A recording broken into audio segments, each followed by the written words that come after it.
একটা বিজয়ের পরে রাজনৈতিক অগ্রযাত্রার দিকে আমরা যেতে সাহস করেছিলাম। প্রকৃত অর্থে আমি বলেছিলাম এই অভ্যুত্থানের পরে দেখবেন বিভিন্ন বিশ্ববিদ্যালয়ে অনেকে ভাইস চ্যান্সেলর হয়েছেন, ইউজিসির মেম্বার হয়েছেন, পিএসসির মেম্বার হয়েছেন, অনেকে বিভিন্ন দলের পরিচয়, কেউ বিএনপির, কেউ জামাতের, বিভিন্ন ক্ষেত্রে। কিন্তু আমি গতকালকে সাকিব ভাইয়ের সোশ্যাল প্ল্যাটফর্মের একটি পোস্ট দেখছিলাম।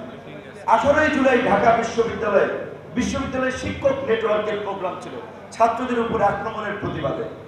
যদি অনেকে বামপন্থী চিন্তাধারার সাথে বিশ্বাসী, আবার কেউ ইন্ডিভিজুয়াল আছেন, কিন্তু আমি দেখেছি গত এই আমাদের 7-8 বছরের সংগ্রামে প্রত্যেকটি ক্রান্তি লগ্নে আনু মোহাম্মদ স্যার সহ এই মানুষগুলোর অগ্রণী ভূমিকা ছিল।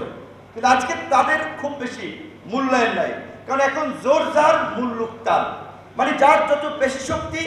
নাজমুল হক ভাই বলেছিলেন যে ডিসি সাহেব বলছে সে জামাতের লোক।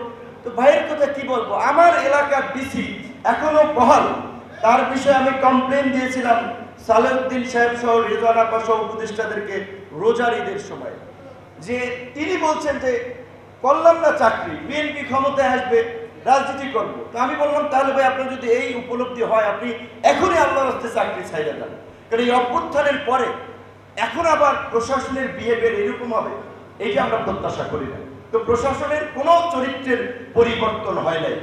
আজকের যে আলোচনা, যে গণ অভ্যুত্থানের প্রত্যাশা, বাবলু ভাই সিনিয়র মানুষ, বয়স্ক মানুষ, এই আন্দোলনে গুলিবিদ্ধ হয়েছিল, আমরা গ্রেপ্তার হয়েছিলাম। সাকিব ভাইরা কত লাঞ্ছিত হয়েছে, নির্যাতিত হয়েছে, নিষ্পেষিত হয়েছে।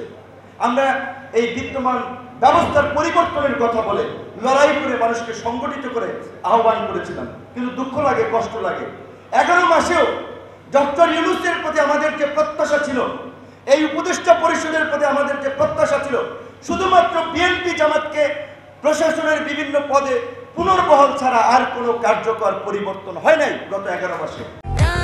প্রাণ UHT মিল্ক, শুদ্ধতায় ও মমতায় সব সময় সেরা স্বাদে। এইটা তো আমাদের প্রত্যাশা ছিল না। আজকে হসপিটালগুলোতে যান, ঢাকা মেডিকেল সহ জেলা হসপিটালগুলোতে আগের চেয়ে মানুষের সেবা পেতে চিকিৎসার ব্যবস্থার পরিবর্তন হয়েছে। ভূমি office, UNO office, DC office, SP office কোনো পরিবর্তন হয়েছে। রাজনৈতিক নেতা যাদের ক্ষমতা আছে, সংগঠন আছে, তাদের কথাই চলতেছে। এই ব্যবস্থার তো আমরা পরিবর্তন চেয়েছিলাম। তো এই কারণে আজকের যে গণতান্ত্রিক উত্তরণের পথের কথা বলা হচ্ছে, আগামীতে নির্বাচন হবে, আমি মনে করি এখন যে যতটুকু পারি আমরা যে অনেকদিন ধরে একটা ভারসাম্যপূর্ণ সংসদের কথা বলছি, প্রধানমন্ত্রীর স্বৈরতান্ত্রিক এককেন্দ্রিক ক্ষমতার বিকেন্দ্রীকরণের 70 নম্বর অনুচ্ছেদের সংশোধন সহ বিভিন্ন পরিবর্তনের কথা বলছি, আজকে সময় এসেছে এই পরিবর্তন বাস্তবায়নে আমাদেরকে ঐক্যবদ্ধভাবে কাজ করার। আমরা দেখতে পাচ্ছি ঐক্যবদ্ধ কমিশনের যে আলোচনা হচ্ছে অনেক গুরুত্বপূর্ণ বিষয়ে তাদেরও কার্যত ভূমিকা নাই। তারা গা ছাড়া ভাব, লাগাম ছাড়া ভাব ছেড়ে দিচ্ছে, হাউজে ঐক্যমত্য তৈরি হচ্ছে না। কিন্তু কিছু কিছু মৌলিক সংস্কার প্রশ্নে আমাদেরকে একটা ঐক্যমতে পৌঁছাতে হবে। তার মধ্যে সংসদের দ্বিকক্ষ বিশিষ্ট সংসদের উচ্চকক্ষে পিআর পদ্ধতিতে সব দলের প্রতিনিধিত্ব নিশ্চিত করা। আমি মনে করি এটাও যদি কিছুটা করা হয়, অন্তত কিছু ডিসেন্ট ভয়েস পার্লামেন্টে থাকবে। না হলে তো ওই পার্লামেন্ট আগের মতো হবে, প্রশাসন যেমনিভাবে হচ্ছে। সর্বশেষ আমি যে কথাটি বলে শেষ করব, যে এইখানে যারা আছেন তাদের প্রত্যেকে সামাজিক রাজনৈতিকভাবে গুরুত্বপূর্ণ ব্যক্তিবর্গ। আমি বলবো আপনারা ডক্টর ইউনূসের সাথে বসেন, সরকারের উচ্চ পর্যায়ের নেতৃবৃন্দের সাথে এখনো বসে তাদেরকে স্মরণ করিয়ে দেন, জাতি যে এক বুক আশা নিয়ে তাদের প্রতি একটা আনন্দ ভালোবাসা নিয়ে অভ্যুত্থানের পরে তাদেরকে দায়িত্ব দিয়েছিল। 11 মাসে যদি আপনি বলেন যে 10-এর মধ্যে তাদেরকে কত দিবেন, আমি 4-5 দেবো তাদেরকে। 4-5 দিতেও কষ্ট হয়, তারা ওইভাবে উত্তরণ ঘটাতে পারেন নাই।